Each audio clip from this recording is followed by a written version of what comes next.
ഈ നാച്ചുറോപ്പതി എത്രത്തോളം സയൻറ്റിഫിക് ആണ്, അല്ലെങ്കിൽ നമുക്ക് ഡെയിലി പ്രാക്ടീസ് ചെയ്യാൻ പറ്റുന്ന ഒരു ഫോം ഓഫ് മെഡിസിൻ ആണോ, അതോ അതിന് അതിൻ്റെതായ പാറ്റേൺസ് ഉണ്ടോ? നാച്ചുറോപ്പതി എന്ന് പറഞ്ഞിട്ടുണ്ടെങ്കിൽ ഒരു സയൻറ്റിഫിക് സിസ്റ്റം ഓഫ് മെഡിസിൻ ആണ് എന്ന് പറയാം.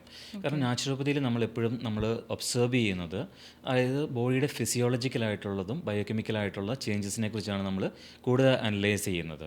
അന്നേരം ആ ഒരു കറക്ഷനാണ്, ഒരു ബയോകെമിക്കലായിട്ടുള്ള ഒരു കറക്ഷൻ അല്ലെങ്കിൽ ഒരു ഫിസിയോളജിക്കലായിട്ടുള്ള ഒരു കറക്ഷനാണ് നമ്മളെപ്പോഴും ഈ ട്രീറ്റ്മെൻറ്റിൽ ഫോക്കസ് ചെയ്യുന്നത്. വേറാസ് എന്താ പറയുക, ഇപ്പം മോഡേൺ മെഡിസിൻ ആണെങ്കിൽ കൂടുതലും സിംറ്റമാറ്റിക് സപ്രഷനും അങ്ങനെയുള്ള കാര്യങ്ങളാണ് നമ്മൾ നോക്കുന്നത് അല്ലേ. അന്നേരം നാച്ചുറോപ്പതിയിൽ ഇപ്പം എവിഡൻസ് വെച്ച് നോക്കുമ്പം ഒരുപാട് തെറാപ്പീസ് നമ്മൾ യൂസ് ചെയ്യുന്നതും ഹൈലി എവിഡൻസ് ഉള്ളതാണ്. പക്ഷേ നാച്ചുറോപ്പതി എന്നൊരു ഫ്രെയിം വർക്കിലേക്ക് വരുമ്പോഴേക്കും, അതായത് ഇന്ന കണ്ടീഷന് നമ്മൾ നാച്ചുറോപ്പതി ട്രീറ്റ് ചെയ്യാൻ പറ്റുമോ എന്ന് ചോദിച്ചിട്ടുണ്ടെങ്കിൽ എവിഡൻസ് ഇപ്പോഴും ലിമിറ്റഡ് ആണ്.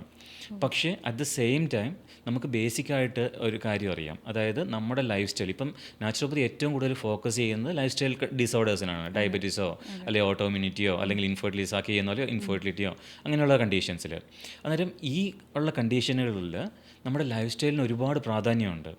ഓക്കെ, അന്നേരം ആ ലൈഫ് സ്റ്റൈൽ നമ്മൾ കറക്റ്റായിട്ട് ഹെൽത്തി ആയിട്ടുള്ള ലൈഫ് സ്റ്റൈൽ മോഡിഫിക്കേഷൻ ചെയ്ത് കഴിഞ്ഞാൽ തന്നെ ഒരു 80% കണ്ടീഷൻസും ബെറ്ററായിട്ട് കിട്ടും.